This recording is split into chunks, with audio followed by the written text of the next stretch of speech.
చాలా తక్కువ పెట్టుబడి పెడుతూ మంచి బిజినెస్ లాభాలు చేసుకోగలటువంటి ఒక చిన్న బిజినెస్ ఐడియా గురించి చెప్తాను. ఓపికగా లాస్ట్ దాకా వినండి. మీరు యూట్యూబ్‌లో చూసే పొలిటికల్ వీడియోలు, సినిమా వీడియోలు, ఎంటర్‌టైన్‌మెంట్ కామెడీ కాదు ఇది. ఆఖరి వరకు చేస్తే ఒక పాయింట్ చూస్తే ఒక పాయింట్ కాకపోతే ఇంకో పాయింట్ దగ్గర మీరు కనెక్ట్ అవుతారు. అండ్ గుడ్ ఇన్ఫర్మేషన్ లేదా థ్యాంక్ యూ భయ్యా అని ఒక్క కామెంట్ ఇవ్వండి. మీరు ఇచ్చే ఒక్క కామెంట్ నాకు మా టీమ్‌కి కొన్నంత బూస్ట్‌ని, బలాన్ని ఇస్తదని గుర్తుపెట్టుకోండి. నేను ఛానల్ లైక్ చేయండి, సబ్స్క్రైబ్ చేయండి ఇవేం అడగట్లా. ఒక్క కామెంటే అడుగుతుంది. గుడ్ ఇన్ఫర్మేషన్ లేదా థ్యాంక్ యూ భయ్యా అని ఒక్క కామెంట్ ఇవ్వండి. నిజంగా మాకు చాలా బలాన్ని ఇచ్చిన వాళ్ళు అవుతారు. ఈరోజు మనం మాట్లాడుకునేది బార్బిక్యూ బిజినెస్. బార్బిక్యూ అనగానే మనం దానికి ఏదో పెద్ద లెవెల్లో ఊహించుకోకర్లా. కడ్డీ పెట్టి దానికి చికెన్ ముక్కలో లేకపోతే పన్నీర్ ముక్కలో పెట్టి చేసుకునే దాన్ని బార్బిక్యూ బిజినెస్ అంటారు. ఈ బిజినెస్ ఈ రోజుల్లో బ్రహ్మాండంగా నడుస్తుంది. దీని గురించి ఈచ్ అండ్ ఎవ్రీ డీటెయిల్ చెప్తా, మార్కెటింగ్తో సహా.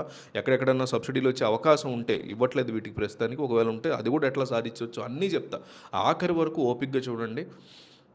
ప్రస్తుతం ఉన్నటువంటి ఫుడ్ బిజినెస్ ట్రెండ్స్లో బార్బిక్యూ కాన్సెప్ట్ చాలా వేగంగా దూసుకుపోతుంది. ముఖ్యంగా సాయంత్రం పూట స్నాక్స్ తినడానికి ఇష్టపడే యువతని, ఉద్యోగుల్ని రోడ్డు పక్కన పెట్టి బార్బిక్యూ స్టాల్స్ బాగా ఆకట్టుకుంటున్నాయి. పెద్ద పెద్ద రెస్టారెంట్స్కి వెళ్ళి వేలు ఖర్చు పెట్టకుండా చాలా తక్కువ ధరలోనే అదే టేస్ట్ ఇక్కడ దొరుకుతూ ఉండడంతో కస్టమర్లు ఇలాంటి స్టాల్స్ వైపు ఎక్కువగా మొక్కు చూపిస్తున్నారు. దీనివల్ల చాలా తక్కువ సమయంలోనే పెట్టుబడిని వెనక్కి తెచ్చుకోవడమే కాకుండా ప్రతి నెల స్థిరమైనటువంటి సంపాదన సంపాదించుకునే వీలుంది. ఈ వ్యాపారాన్ని ప్రారంభించడానికి కావాల్సినటువంటి పెట్టుబడి, లాభాల వివరాలు చూస్తే ఈ బార్బిక్యూ వ్యాపారాన్ని కేవలం 15 లేదా 20,000 రూపాయలు పెట్టుబడితో చాలా సులభంగా ప్రారంభించవచ్చు. ఈ మొత్తంలోనే మనకు కావాల్సినటువంటి బొగ్గుల స్టవ్వు, చికెన్ ముక్కలను గుచ్చడానికి వాడే ఐరన్ చువ్వలు, అలాగే ప్రాథమికంగా కావాల్సిన మసాలా దినుసులు ఇవన్నీ వచ్చేస్తాయి. దీనికోసం ఎలాంటి పెద్ద పెద్ద షాపులు అద్దెకు తీసుకోవాల్సిన అవసరం లేదు. రోడ్డు పక్కన ఒక చిన్న టేబుల్ సెటప్తో సాయంత్రం వేళల్లో దీన్ని నడపొచ్చు. దీనివల్ల ప్రతి నెల వచ్చేటువంటి అద్దెల భారం, కరెంటు బిల్లుల గొడవ అస్సలు ఉండదు. ఈ బిజినెస్లో లాభాల శాతం 30-40% వరకు ఎక్కువగా ఉంటుంది. ఉదాహరణకి రోజుకి 5,000 రూపాయల వ్యాపారం జరిగితే అందులో అన్ని ఖర్చులు పోను 1,500-2,000 రూపాయల యొక్క నెట్ ప్రాఫిట్, అంటే జేబులో వేసుకునేటువంటి నికర లాభం మిగులుతుంది. అంటే కేవలం 10-15 రోజుల్లోనే మనం పెట్టినటువంటి పెట్టుబడి మొత్తం తిరిగి వచ్చేస్తుంది. దాన్ని రిటర్న్ ఆఫ్ ఇన్వెస్ట్మెంట్ అని పిలుస్తారు. ఆ తర్వాత వచ్చేదంతా మనకి నికరమైనటువంటి లాభమే అవుతుంది. ఈ వ్యాపారానికి ప్రభుత్వ సబ్సిడీలు ఏమీ లేవు, ఎందుకంటే ఇది చాలా చిన్న స్థాయి పెట్టుబడితో నడిచేటువంటి రోడ్ సైడ్ బిజినెస్ కాబట్టి. బ్యాంక్ లోన్లు లేదా సబ్సిడీల చుట్టూ తిరగాల్సిన అవసరం లేకుండా మన సొంత డబ్బులతోనే మొదలెట్టచ్చు. ఈ బిజినెస్ని రాత్రిపూట 8 లేదా 9 గంటల వరకు నడుపుకోవచ్చు.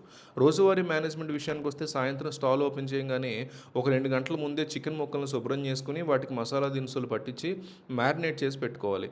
చికెన్ వింగ్స్ 2 ముక్కలు 100 రూపాయలు, లెగ్ పీసెస్ 300 రూపాయలు, బోన్లెస్ కబాబ్ 3 స్టిక్లు 100 రూపాయలు, ఇట్లా రకరకాల ప్లేసెస్లో వీటిని ప్రైస్ పెట్టి అమ్ముతున్నారు.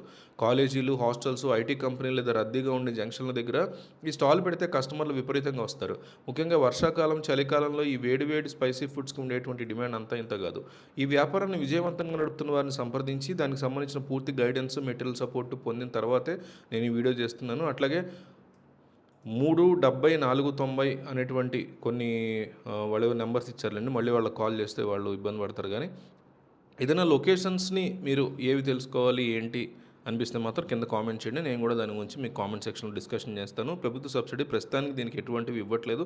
మార్కెటింగ్ అంటారా, ఇక మీరు మంచి ఆఫర్ పెట్టి బోర్డు పెట్టుకుని రోడ్ సైడ్ పెట్టుకుంటే ఆ బోర్డుని బైక్ మీద, కార్ మీద, స్కూల్కి వెళ్ళి వచ్చే పిల్లలు చూసినప్పుడు అట్రాక్టివ్గా పెట్టుకుంటే చాలా ఒక మంచి బోర్డుని బ్రహ్మాండంగా వచ్చి తింటారు.